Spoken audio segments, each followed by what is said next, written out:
Praise God. Everybody say, praise the Lord. Are you glad that you are in the house of the Lord? Amen.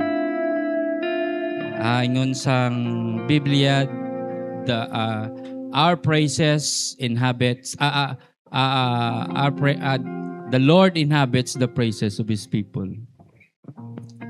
It is a promise of God that if we praise Him with all of our hearts, He will dwell in our praises. And where two or three are gathered together in His name, He is always there.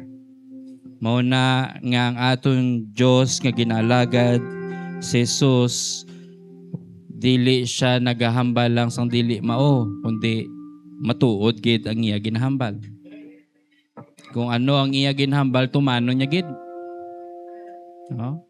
He will fulfill what He had said. He will do what He had said sa ato ang kinabuhi. Kung kasubong sang farmer tanom siya sang mangga, i-expect siya nga may mangga. Di ko ang Ginoo nagpromisa sa imo nga buhaton niya na sa imo. Buhaton niya kita. All you have to do is to trust sa iya mga pulong. Kung ang nature nagatudlo sa ato that after the rain there is sunshine, or after sang gabi may buntag, sobra pa na maubra sa Ginoo. Nga kung ano ginpromisa niya, tumano niya gid. Biskan ano kalisod sa pangabuhi, tandaan na natin mga igsoon na ang pulong sa Diyos way nagakapalso. There are two immutable things ingon sa Biblia that God cannot lie. Ang iya nga promisa, dili lang siya nagpromisa, nag-oath pa siya kay Abraham. Abraham, I will bless you. And wala naman siya i-oath na kung sino pa na Diyos kundi iya ngalan, gintaya sa Ginoo. I oath, ingon niya sa kay Abraham, by my name. Na kung anong ginbuhat ko sa imo, anong ang ginpromisa ko sa imo, buhaton ko gid sa imo kinabuhi. Mauna nga, biskan ara kita sa kalisod, biskan ara kita sa tunga sang gumuntang or tragedy sa aton kinabuhi, ginahuptan tagid ang promisa sang Ginoo. Bangod kay balo kita nga wala siya butig sa atoa. He never lies, and whatsoever nga giningon niya sa aton tumanon, nagid sa aton kinabuhi. Palapakan tang Ginoo mga igsoon.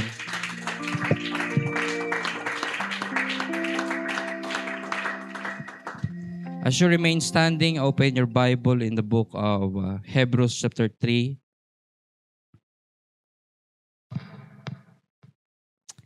Verse 15.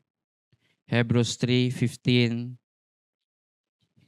Ingon sa Biblia, while it is said, today, if you will hear His voice, harden not your hearts as in the provocation.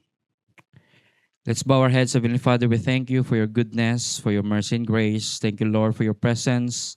Lord, thank you for your promise, O God, that you dwell in the midst of your people. Lord, bless us, O God. You ask us, Lord, to worship you, O God, in spirit. And today, Lord, as we worship you once again, we continue to worship you in the truth. Help us, O God, to be enlightened sa imong mga pulong. Lord, keep us, O God, sa imong kapawa, Ginoo. Kasanag, O God, nga gikan, Ginoo, sa imong mga pulong. Daliyawan ka, Ginoo, hawin na sang iban nga Diyos nga amon ginaalagad, kundi ikaw lamang. In Jesus' name we pray. Everybody say amen. Amen. You may all be seated.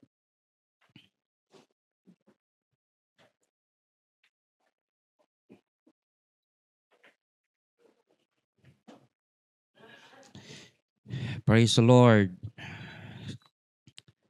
If you hear His voice, harden not your heart. Will you say amen? Kung if you have heard this voice, ingon sang iban yung mga verse, iban yung mga translation, do not harden your heart as in the day of provocation. Praise the Lord. Usa sa mga maayong privilege sang usa ka anak sang Dios is to hear the voice of God. And we know that the Bible, the word of God written in the pages of the Bible is the anointed, the inspired word of God. No? I-establish naton nga kung ano ginaingon sang pulong sang Dios, ano ginaingon sang Biblia, mao ni ang tingog sang Ginoo mo ning iya nga pulong. And even sa Old Testament, lahi ang pagdeal sa Ginoo when it comes sa istorya niya sa iyang mga katawhan. God speaks through prophet or even directly to people. God speaks through His written word, and God speaks through His Spirit. Well, you say amen. God speaks through prophets. God speaks through messengers, pastors, teachers that God has sent. However, mga igsoon, dili lang enough nga makapaminaw kita sang pulong sang Dios. Kundi mga igsoon, kung anong paminawan naton nga pulong sang Ginoo, no? We should follow it. Amen. When we hear the voice of God, our response is to internalize it, to meditate upon the word, and to obey His words. Well, you say, praise the Lord. Kag mauna ang ebidensya nga naintindihan mo gid ang pulong sang Dios is ano ang ebidensya is obedience. Well, you say amen. Ingon pagani sang una sang naapa ko sa trabaho sa seminar namon, kung dili nakahangop ang ginahambalan mo, do as if wala ka lang naghambal sa ilaha. So mauna, even ang pulong sa Diyos is clear nga deliver sang Ginoo sa aton biskan ano pa na pamaagi, but God delivers His word in our lives. No? Kisa ang Ginoo usay ang Ginoo nagagamit sa mga sapat, no? Donkey. Anything magamit sa Ginoo, even the creation is speaking about that God is so wonderful. Well, you say, praise the Lord. And we as the people of God, nowadays, dili lang siya naghatag sang pulong niya, but ginpuy-an pa niya kita. Pinagi sa iya nga balaan niya, Espiritu. Ingon sa Biblia nga ang promisa sa Ginoo is there will come a day na dili na ta dapat pagtudloan. Dili na dapat isulat sa libro, sa tabi-tabi nga bato ang pulong sa Diyos, kundi sa ato na nga tagipusoon. Pinagi sa iya nga balaan nga Espiritu. Well, you say, praise the Lord. However, sa times ng Israel, grabe ang pagpakita sa Ginoo sa ila sang miracle, even ang Ginoo nagapag-istorya sa ila, pinaagi kay Moses. And that was the verse nga nabasahan naton. That in the days na kung asa ang Ginoo nagpagwa sa Israel gikan sa slavery from Egypt to come into a place na ginsaad sa Ginoo, a place wherein a land flowing with milk and honey. And that is the promise of God sa times ng Israel, and the promise of God sa atua mga igsoon is heaven. Well, you say, praise the Lord. Do ano ka naming description sa Ginoo sa promised land, a land flowing with milk and honey? Oh? Literal ba ya ito nga nga naga-flow ang gatas kag ang honey. It's just a description na grabe ka fertile ang mauna nga lupa. So the Israel wandered for 40 years in the wilderness. And during that wilderness journey, they have witnessed, even sang ato pa sila sa Egypt, they have witnessed the miracles, they have experienced ang provision sa Ginoo sang adto na sila sa wilderness, and they saw the mighty hand and the mighty works of God in their lives. Grabe siguro ang impact sa ilahan na nakita gid mismo nila mga miracles. No, how we pray na mauman na sa aton kinabuhi, no? Na makita nato ng ebidensya nga ang Dios nga aton ginaalagad is matuod gid nga Dios. Nagapamatuod siya sa mga miracle kag sa mga kabuhi nga ginbag-o niya sa ato. Ginapamatud-an niya nga matuod siya pinagi sa pag-istorya niya sa aton, pinagi siya mga pulo kin experience naton mga igsuon, ang iya mga pulong matuod gid nga nagaka hitabo. Yet sa times ng Israel, grabe ang miracles, grabe ang manifestation sang work sa Ginoo, but yet many of them failed sa pagsulod or sa pag-enter sa promised land. And you know what was the reason? Because they have hardened their hearts. They hardened their hearts by refusing to obey the word of God. Kag mauna sa aton kinabuhi mga igsuon, damo kita experience that sometimes ginaalaw sa Ginoo that supposedly mag-soften ang ato ana tagipusoon. But sometimes lahi ang aton nga lahi ang aton gina-expect nga nagakahitabo sa aton kinabuhi suno sa promisa sa Ginoo, and some of us imbes na ma-soften ang aton tagipusoon, our hearts get hardened. That's why ingon sa Biblia, today if you will hear His voice, do not harden your hearts as in the days of rebellion. And this passage, mga igsuon, nag-warn sa aton na dili lang enough we as believers nagapaminaw kita sa pulong sa Dios, but we need to respond sa pagtuo sa pulong sang Ginoo through our obedience. Muna kanindot sa aton Dios nga every time nga burden ang aton tagipuso mag-worship kita sa iya, we can feel that our hearts are softened by God. Na miskan dili ka ganahan sa gakitabo sa imo kinabuhi, pero mabatyagan mo kaayo gid sa gihapon sang Dios nga akon nga ginaalagad. Still, just like Asaph sang nakita niya ang mga nagkakitabo sa mga mayubitol, mga wicked nga person, na discourage siya. But somehow, when you find when he find himself sa balay sa Ginoo, dito niya nakita nga kung ano kaayo ang Ginoo sa iya kinabuhi. That's why naka-respond si Asaph nga dapat dayawon niya ang Ginoo. And para mapaminawan naton sing maayo ang pulong sa Dios, we need a softened na tagipusoon.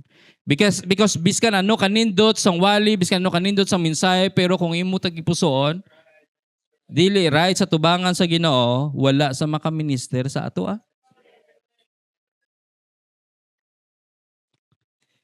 That's how important that we should check our hearts.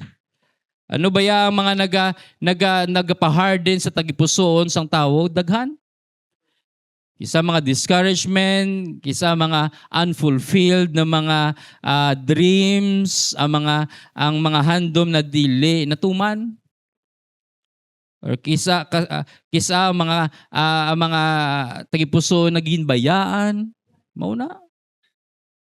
nagapa-harden sometimes. And I pray na biskan ano ang aton experience nga dili maayo, but still ang aton tagipusoon is humok sa tubangan sa Ginoo. Just like a clay ma-form sa Ginoo or sang pattern sa iya kamot, because very soft dapat ang clay. Dili na ma-form kung tig-ana na. Amo na sa aton kinabuhi dapat ang aton tagipusoon mahumok para mapurma kita sa Ginoo suno sa gusto niya sa aton nga kinabuhi. That's why today, let us be reminded that if we hear His voice, let us not harden our hearts. The greatest danger of a Christian if makalambot na siya, maka-arrive na siya sa sina nga sitwasyon nga ang iya tagipusoon is tig-ana sa pag-respond sa pulong sa Diyos. And I pray and believe that each and every one of us should have a teachable heart. Kasubong sang clay nga mamol pa bangod humok, mauman na sa aton kinabuhi. Dapat mahumok ang aton tagipusoon nga matudluan pa kita sa pulong sang Dios. Nangin absorbent pa dapat ang aton tagipusoon nga kung anong yung ingon sang pulong sang Dios, we are still willing to obey it. Will you say praise the Lord? But Israel, despite sa gin-perform sa Ginoo nga mga miracles, despite sa plague sa Egypt, sa parting sa Red Sea, sa pag-provide sa Ginoo sa ila sa wilderness sa tubig, sa mana, sa quail, grabing miracle sa Ginoo, grabing provision sa Ginoo, kag they cannot deny it. Amuaman sa aton kinabuhi, how many times na ang Ginoo nag-perform sa aton kinabuhi na makaingon kita, wow, kung sa ako lang dili ko ni makaya.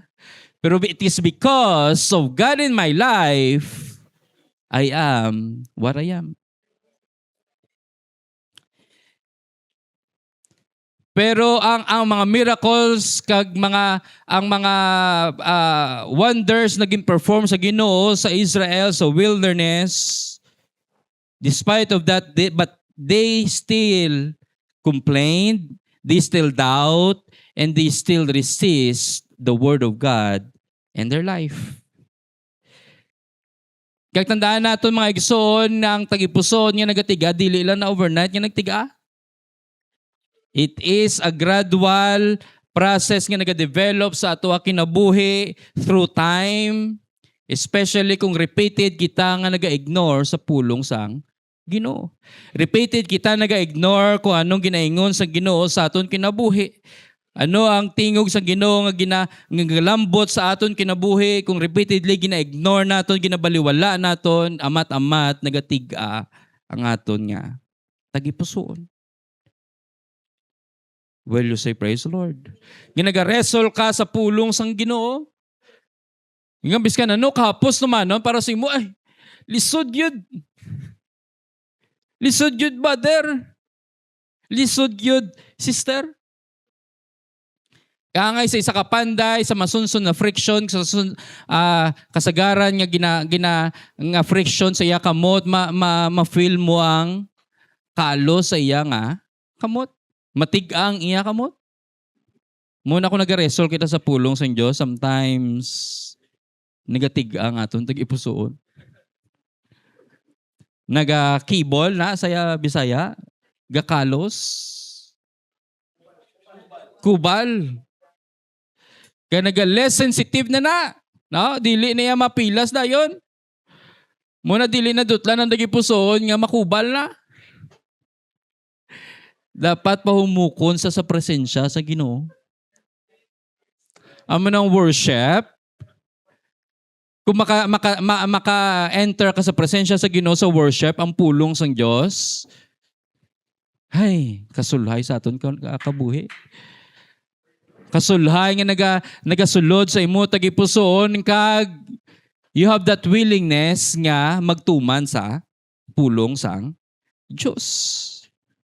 That's why sa aton nga worship service before pa sa pulong sa Dios dapat makasulod kita sa presensya sa Ginoo. Ang aton nga goal is before pa ang pulong sa Dios iga-preach, I need to a touch of the presence of God in my life. Dili lang nga makakanta lang dire sa pulpit, dili lang may music nga ma-tune naton mind, pero dapat ang tagipuso naton natandugid kag na feel mo gid, Lord, I am ready to receive your precious word.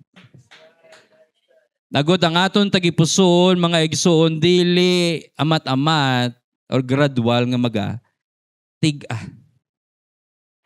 And whenever God speaks through His words, through others, through circumstances sa aton kinabuhi, kung requirement siya nga dapat maginulsol kita, dapat magpatawad kita, dapat magserbisyo kita sa aton tinagipusoon, dapat maghatag kita sa bugos ang aton tagipusoon.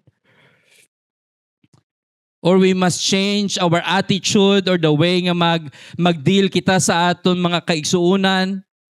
And God requires us immediate response sa sina nga mga dealings niya sa aton kinabuhi. Because kasagaran, yes, we know that is the truth. We know na mauna ang aton pagabuhaton, but sometimes, later lang na, ugma lang, sa sunod lang. Kung sa Ilonggo pa, buwas karon sa Sabado tingbon.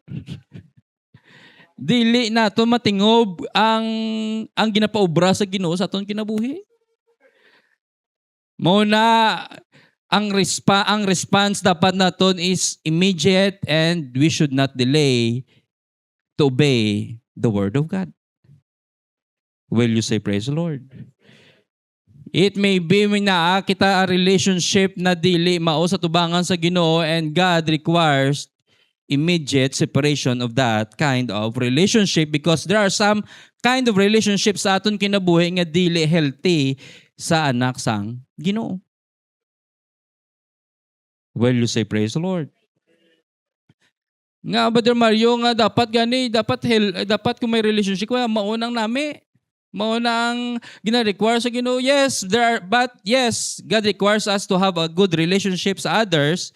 But first, we should have a good relationship una sa aton Ginoo. Ang principle na unahon dapat naton ang Ginoo sa aton nga kinabuhi. And that is the first commandment, to love Him with all of our hearts, of our soul, and with all of our mind. And the second of this is to love your neighbor as yourself. Nga usahay, ingon sang tawa, pag nagpalangga man lang ko, Pastor, Brother Mario, nagpalangga man lang ko, sala gina? Nakasala ko kay bangod nagpalangga ko? Pero dili-gali palangga. There are times na ma-misinterpret siya sa ang pagpalangga sa last na ginabatsyag sa tao. Will you say praise the Lord? Ingon sa Biblia, mga kauturan, Hebrews chapter 3 verse 16 to 18. For some, when they had heard, did provoke, howbeit not all that came out of Egypt by Moses, but with whom was he grieved 40 years? Was it not with them that had sinned, whose carcasses fell on the wilderness? Wow.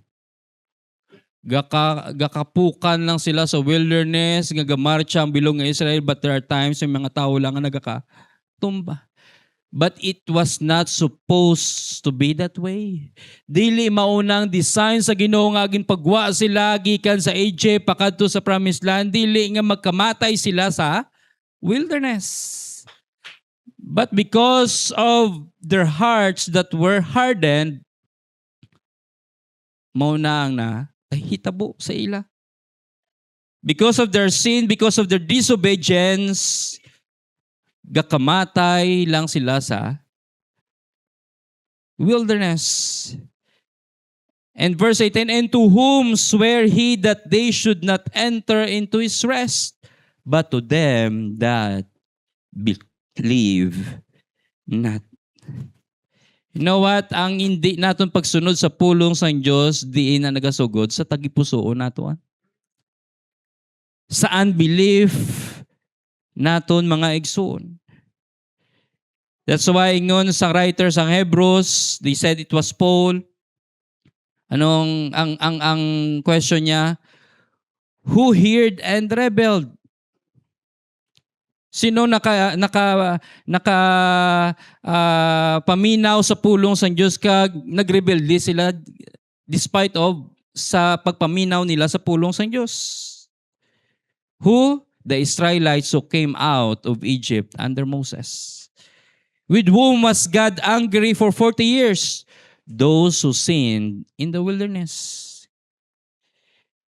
Who did not enter into the rest that God has promised to the Israelites? Those who were disobedient. Their rebellion, mga igsoon, was rooted sa ilaha nga tagipusoon. Maunang problema. That's why ingon gani nila the problem of the heart. Kag mauna kasagaran ang dili manotice ang isa ka Kristohanon ang sala nga ara sa iyaha nga tagipusoon. Despite of what God had performed sa Egypt kag sa wilderness, despite sa mga promisa sa Ginoo, but still the people of God Israel doubted. They doubted sa gahom sa Ginoo, sa power sa Ginoo. They doubted sa goodness sa Ginoo. And every disobedience na ilagin perform, mga pag-ignore sa pulong sa Diyos, ilagin perform, ilagin ignore ang mga warning sa Ginoo, it is because they stop trusting the Lord. Kung ano ang ginpromisa sa Ginoo sa ila, wala na sila believe sa Ginoo. Bangod sa sitwasyon lang kadali lang kauhaw, kadali lang kagutom, nga nasumura na sila sa mana, tapos sumuran man sila sa karne. Wala, tanan yung barahon sa Ginoo pero wala satisfaction sila. Daghan mga miracle ang Ginoo sa ato ang kinabuhi, daghan gi-perform ang Ginoo, but sometimes we are not still satisfied. We want more and then ending up unsatisfied. Mauna mga igsoon na wala kita satisfaction because we don't trust God. Even though kahapos, sulhay ang ginapabuhat sa Ginoo sa aton kinabuhi, we can't obey because we are unsatisfied. May mga experience kita nga abi nato ang kita ginakontra sa Ginoo. Ginapersonal kita sa Ginoo. Ba't dili maunang Ginoo sa aton kinabuhi? Lord nga, makapang minyoon ako pero nga wala man palapit sa ako ha. Duka, gusto ko nga higugmaon ako pero wala man nagahigugma sa ako ha. Let us check our heart. Basi dili man kita kay balo higugma. We should check our attitude basi dili man ganahan ang iban nga tawo nga palapit sa ato ha. Ingagang urob ka man. Anong urob? Rar. Aton attitude na problema. Kasagaran na makita nato na problema sa gwa, dili naton makita ang problema sa ato ang kinabuhi. Kag maunang Israel that time nga dili nila nakita ang ila rebellious nga spirit, nakita lang nila ang kinawadon sa wilderness. Nga kay balo sila kung hindi part sa Ginoo ang Red Sea, how much more ang ilang ang kinahanglanon? Material man o kung physical, spiritual ang kinahanglanon ng Ginoo naga-provide sa ilaha. Will you say praise the Lord?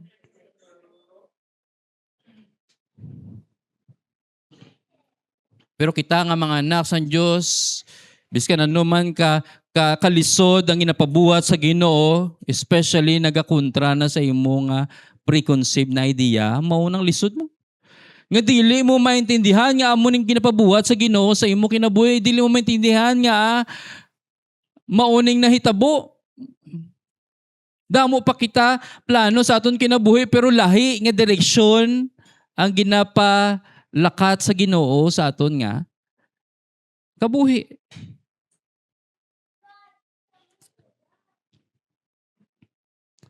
And because we trust the Lord, no matter what, we still obey Him. Because we trust that He knows everything that I need in my life. We trust His wisdom, even though dili kita maka-understand well sa iya mga palaagyan, we still obey. Because we know ato siya nagahulat sa atoa. Dili man kita kay balo kung asa magagikan ng provision, but still we obey. Dili man kita kay balo kung anong dangtan naton sa sitwasyon nga pag-agyan mo, pero we still obey because we trust that God knows what's best for me. We fully understand that His ways are better than my ways. His thoughts are so greater than my thoughts. Muna grabe gusto tag itong karon ng kaalam sa Ginoo. Pero kung ato ka sa eroplano bala sa babaw, makita mo lang do ano kagamay sang tawo. Kag ano kadako sang creation sa Ginoo. Kag drama encourage ka, wow, gamay lang galing nga akon nga problema compare sa Diyos nga akon ginaalagat. Kag mauna ang gina-require sa Ginoo sa aton obedience, dili lang sa pagsugod, tapusay ni. Because ano man ang insugura niya sa imo kinabuhi, tapuso niya gid. Because matutom siya nga Diyos nga aton ginatuuhan. He is more faithful than our faithfulness. Biskan ano kang ingon mo sa imo kaugalingon nga faithful ko Ginoo, dili kita magsobra sa faithfulness sa Ginoo sa aton nga kinabuhi. Just like in the life in the wilderness, yes, gin-correct sila sa gusto i-correct sa Ginoo ang ila tagipusoon. Supposedly 11 days lang from Mount Sinai to Promised Land ang travel sang Israel. 11 days compared to 40 years nga ginhatag sang Ginoo sa ila. Ingon sa Biblia, ingon sa Ginoo, sa kada usa ka adlaw equivalent usa ka tuig. For 40 days and 40 nights they rebelled against God. Kabigin isip gid sa Ginoo. Muna pili kita. 11 días lang o kung 40 ka tuig. Kag maka-arrive kita sa promisa sa Ginoo. Depende sa tagipusoon sang tawo. Muna kung humok ang imo tagipusoon, sulhay lang nga makaabot ka sa destinasyon sang Ginoo sa imo kinabuhi. Pero kung tiga pa, ati lalagaon pa. Kung gusto mo dasig, pressure cooker. Amo na mga igsuon ang gusto sa Ginoo. Ginapapili kita sa Ginoo. Pero anyhow, ano man ang proseso sa Ginoo, importante dili kita mag-discourage kung man ang pagagyan naton. Because ang desire sa Ginoo sa aton, makalambot kita sa promised land. Because ano man kalisod ang proseso bangod sa aton tagipuson, aton pag-respond sa pulong sang Dios, pero gaan kita sa Ginoo sang grasya niya, agud makalampuwas kita sa proseso sa aton kinabuhi. Amo na kaayo, katutom, kag kamaluluyon ng Dios nga aton ginaalagad. Nga ang desire niya sa aton is to have a life nga gindesign niya sa aton kinabuhi. Dili kita gindesign sa Ginoo agud mapukan. Gindesign kita sa Ginoo agud manginhanda kita.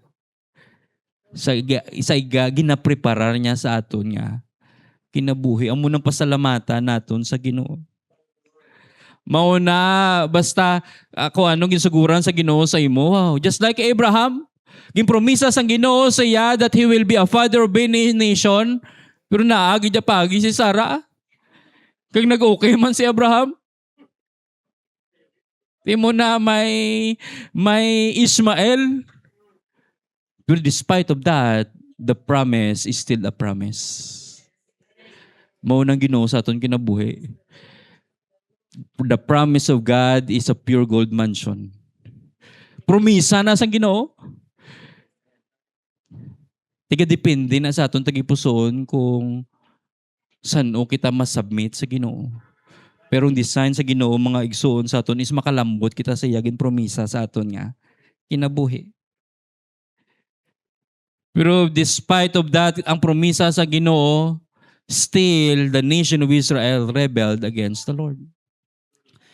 Sa batch nga nagwa sa Egypt, duwa lang 20 years and above nga nakasurvive. Si Caleb lang kag si Joshua. And 90 years old and under, maulang na ang nakasulod sa promised land. Kag ang mga ginbata sa wilderness. Out of millions nga nagawas sa Egypt, maulan na ang nakaambit, naka-enjoy sa promise ang Ginoo. Nga ang ginalantaw sa Ginoo dili ang mga half-hearted sa iya, kundi ang mga sold out sa iya. Nga nagakapyot sa gihapon sa promisa sa Ginoo. Ang promisa niya, mga igsoon, dili lang makagawa sila sa Egypt, but to bring them into the promised land. Mo nang Ginoo sa aton kinabuhi nga ari kita sa church, dili lang para magpatugmaw kita. Maka-receive kita Holy Ghost, mga igsoon. Kundi mga igsoon, agud matuman tang purpose sa Ginoo nga agin luwas nya kita. Nga samtang while nagahulat kita sa pagkariri sa Ginoo, ginatuman ta ang kabubuton sa Ginoo sa aton kinabuhi. Nga na kita mga grupo, mga cohorts nga gusto ipatuman, gusto i-activate mga igsoon agud ang aton kinahanglanon. Mabuligan kita sa aton kinahanglanon agud matuman naton ang purpose sa Ginoo sa aton nga kinabuhi. Gina-educate kita. Oh. Kabay pa i-appreciate naton ang kaayo sa Ginoo that God wants us to be educated. Because ang ingon sa Biblia, ingon sa Ginoo, my people are destroyed because of lack of knowledge. Muna ang knowledge dili lang naton ginabutang sa aton hunahuna kundi ginabutang sa aton tagipuson kag ginatuman naton sa aton kinabuhi. Yes, kabalo kita sa doctrine, kabalo kita sa way of life, sa holiness, sa godly living. Oh, how we pray na dili lang na magastop sa aton hunahuna kundi ikabuhi gid nato. Yes, kabalo kita about forgiveness, justification, propitiation, sanctification.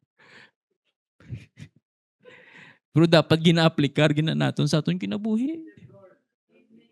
Nga ginbag-o na ko sa Ginoo. Ginsiparar na ko sa Ginoo. Dapat magakabuhi man ako nga siparar sa kalibutan. Ginpatawad na ko sa Ginoo, dapat magakabuhi na ko nga napatawad naman di nalagon, hindi. Perdi lang. O nagasurvive lang. Kundi ingon sa Biblia, we are more than conquerors. Mauna kada Sunday, rejoicing kita sa church because we declare that God that we serve is a victorious God, and because we are the partakers of Jesus Christ, we partake of the victory that He has done in our lives. Sa nabanaw ang Ginoo after 3 days, kadalagaan na to. Kag mauna ang design niya sa aton kinabuhi, mangin madinalag-on kita mga igsoon, ma-overcome naton ang aton tagipusoon, ma-overcome naton ang mga aton kaluyahon, ma-overcome naton ang mga temptasyon sa aton kinabuhi. Bungudyara siya sa aton nga. Kabuhi, literal gina mga igsoon, nabaton tang balaan nga espiritu, mauna siya ang power naton, ang gahom naton, agud ma-overcome naton biskan ano pa na. Nga nagadalagan ka or nagaalagad ka sa Ginoo, nagapanglakaton ka alagad sa Ginoo nga ang mga kaaway hana na nga attack sa imo pero gakapukan lang sila. Pero diretso lang imo panglakaton sa Ginoo. Nga dili ka mapaduong sa langit nga disabled. That's why we are called more than conquerors. Dili ka magaingon sa Ginoo, Lord, I survive. Kundi, Lord, I survive. I am more than a conqueror because it is not me that fights, it is Jesus Christ that fights the battle for me. Muna ang recognition, muna ang pagdayaw, ang honor, balik sa aton nga Ginoo.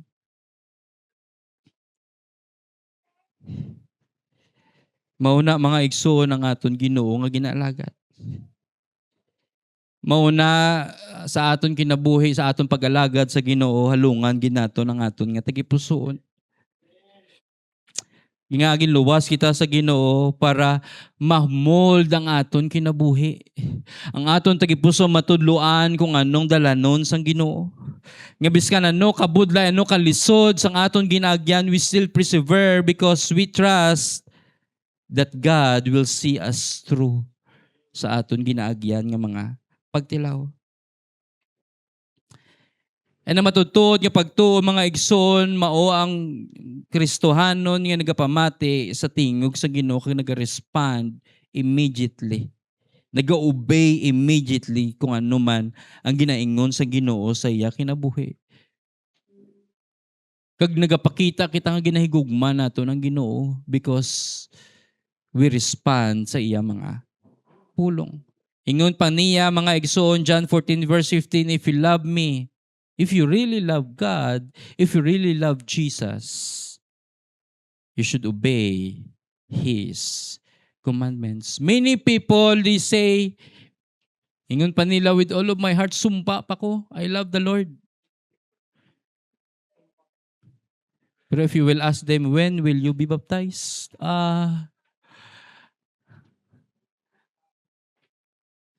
Dili pa, nay.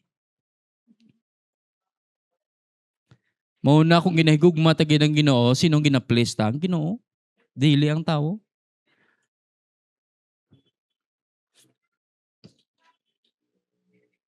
Mauna sa mag-asawahay, biskan ano, hambal sang iya tupad balay, mauna, amo ni blang imo nga buhok. Pero yung ingon sang imo asawa, yung mauna amo na yung asawa ang imong sundon. Kaya nga ang asawa mo yung gusto mo please bangod. Ginapalangga mo siya. Mauman na sa Ginoo. Kung anong ingon sa Ginoo, maunang sundon ta. Kung anong ingon sa kalibutan, dili lang na. It may be sometimes tempting, do amo ning hapos. Anong hapos sa Bisaya? Sayod. Mauning sayod ang paagi sa kalibutan, pero dili lang na. Yung nga, dili na paduong sa kabuhi nga way katapusan. Dili lang kuya, biskan ano kalisod, importante, paduong ni sa kabuhi nga way katapusan. Maunang design. Amo na ang will sa Ginoo sa aton kinabuhi. Yes, gagi kita sa mga trahedya sa aton kinabuhi, pero ang design niya not to destroy us, but to arrive to a destination He prepared for us. Mauna mga igsoon bilang isa ka Kristohanon, dapat may marka ang aton kinabuhi.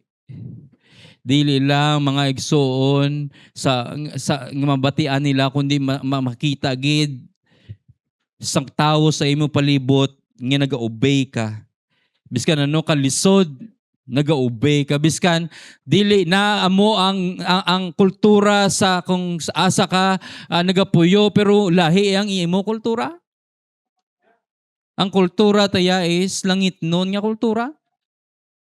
Dili kalibot tanon nga kultura mga igsoon. That's why pleasing sa tubangan sa Ginoo nga aton ginabuhat, because no matter how difficult it is for us, but still we persevere. We suffer not of wrongdoing but of good doing. Kung nag-suffer ka because of wrongdoing, then perde ka agad. Pero kung nag-suffer ka because of good doing, daog ka. May padya ka. Will you say praise the Lord? Kaangay kay Lazarus sa manggaranon nga tao. Yes, he suffered, si Lazarus, while he was still on earth, but makita na to kung ano ang resulta sang iya pagbatas. Diri sa kinabuhi niya sa kalibutan, anong resulta? Kabuhi, nga way katapusan. Muna mga igsoon, wala kita gintawag sa Ginoo agud masulhay ang aton kinabuhi, magdato kita mga igsoon. Pero ang first nga desire sa Ginoo sa ato ang kinabuhi is to be formed in His image. Because everything, wala ini tanan kapusnanan kung dili kita mapurma sa purpose ang Ginoo sa aton kinabuhi. That's why no matter what happens, ano man ang aton ginaagyan, dili dapat magtiga ang aton tagipuso na gud mapurma kita sa Ginoo sa design niya sa aton kinabuhi. The tragedy mga igsoon sa wilderness was so great nga makita nato mga igsoon nga grabe ang bayaran sang tawo nga nagadisobey sa pulong sang Dios. It is a reminder for us mga igsoon na anuman ang ginaingon sa Ginoo sa aton kinabuhi, let us not harden our hearts. We should follow anuman ang iya mga pulong sa ato nga ginapadala. We should allow God to work in our life. And then we will experience the blessing of God. Because there always a blessing when we obey the word of God. It may not be according sa timeline naton, pero according na sa timeline sa Ginoo, kung saan niya ipadala ang blessing bangod nagtuman ka sa iya mga pulong. Because they disobey God in the wilderness, many of them did not arrive sa promised land. And kung anong warning sa Ginoo sa ilaha, mauman ang warning sa aton sa Ginoo. If we hear His voice, let us not harden our hearts. That's why ang Ginoo naga-speak sa ato mga igsoon. Today, His word, it may be through His word, it may be through circumstances na aton ginaagyan. It may be sa mga circumstance sa aton kinabuhi. It may be sa mga problem, mga trials na aton ginaagyan sa aton kinabuhi. Pero mga igsoon, dili ginalaw na sa Ginoo sa aton kinabuhi not to destroy us, not to harden our hearts, but to soften ang aton tagipuso. Nagud maghumok ang aton tagipuso, nagud mapurma kita sa disenyo sang Ginoo sa aton kinabuhi. That's why if you hear His voice this morning,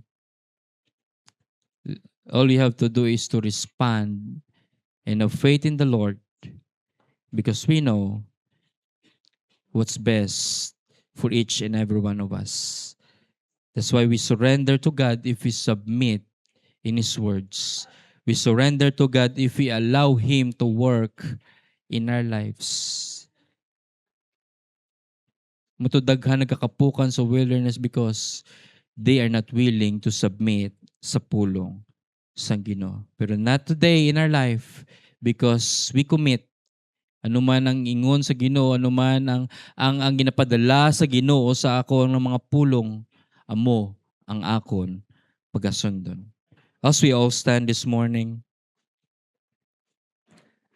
let us not allow unbelief. Let us not allow doubt or fear amo ang magadominate sa aton tagipusoon. Kundi let us allow the word, the sweet small voice of God nga mao ang magagovern sa ato. Heaven is a promise of God. And let us always remind ourselves na kung anong giningon sa Ginoo, tumano niya gid sa aton kinabuhi. Let's worship the Lord this morning. Oh Jesus.